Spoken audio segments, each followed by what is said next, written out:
Jika dari sebelum saya lahir, Tuhan telah mengetahui bahwa pada akhirnya saya masuk neraka, mengapa Tuhan tetap menciptakan saya? Ya, karena Tuhan Maha Tahu itu tadi. Tahu itu berarti memiliki informasi tentang sesuatu. Sesuatu itu bisa berarti benda atau kejadian, supaya ada informasi tentang suatu benda. Pertama, bendanya harus ada dulu, supaya ada informasi tentang suatu kejadian. Pertama, kejadiannya harus sudah terjadi dulu. Karena Tuhan Maha Tahu, maka bagi Tuhan, semua benda yang diketahui Tuhan pasti sudah ada. Dan semua kejadian yang diketahui Tuhan pasti sudah terjadi. Jadi karena Tuhan Maha Tahu tentang Anda, maka Anda pasti eksis. Karena Tuhan tahu tentang perjalanan hidup Anda, maka bagi Tuhan perjalanan hidup Anda sudah dan pasti akan terjadi. Tuhan sebagai pencipta alam semesta, ruang dan waktu seisinya, terbebas dari perjalannya waktu kronologi dan tidak perlu menjalani kejadian dari masa lalu ke masa depan. Sehingga dari sudut pandang kita yang masih terikat oleh waktu, masa lalu, masa kini dan masa depan, terjadi seketika bagi Tuhan. Tapi dari sudut pandang Tuhan, urutan itu tidak relevan.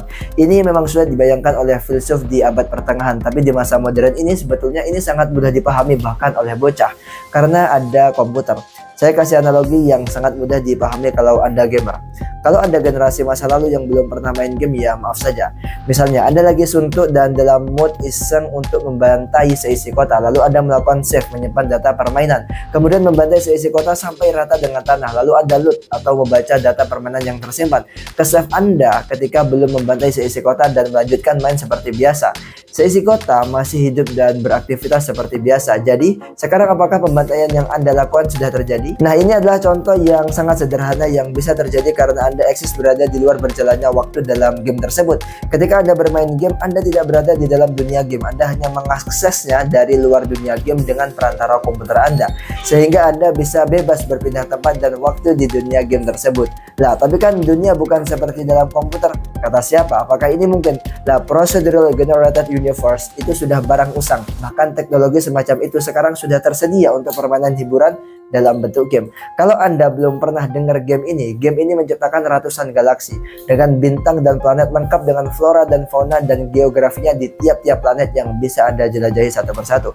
Tapi kalau memang dunia ini eksis di dalam simulasi, jangan lantas keburu mengira kita adalah mainan Tuhan. Karena tujuan mendasar dari sebuah simulasi itu adalah untuk menguji dan mencari tahu sesuatu dengan membiarkan simulasi berjalan bebas sebagaimana adanya. Jadi bukan Tuhan menciptakan Anda walaupun tahu Anda bakal masuk neraka. Seluruh perjalanan hidup Anda dan konsekuensinya berupa surga atau neraka bagi Tuhan terjadi dalam sesaat, karena bagi Tuhan saat dan waktu itu tidak relevan. Sehingga dari kacamata kita, Tuhan Maha Tahu itu sudah tahu segalanya dengan pasti sebelum apapun ada dan terjadi. Seperti itu. Sekian, terima kasih. Saya Arif Jacobus ingin mengatakan kalau suka follow, kalau enggak ya silahkan komen.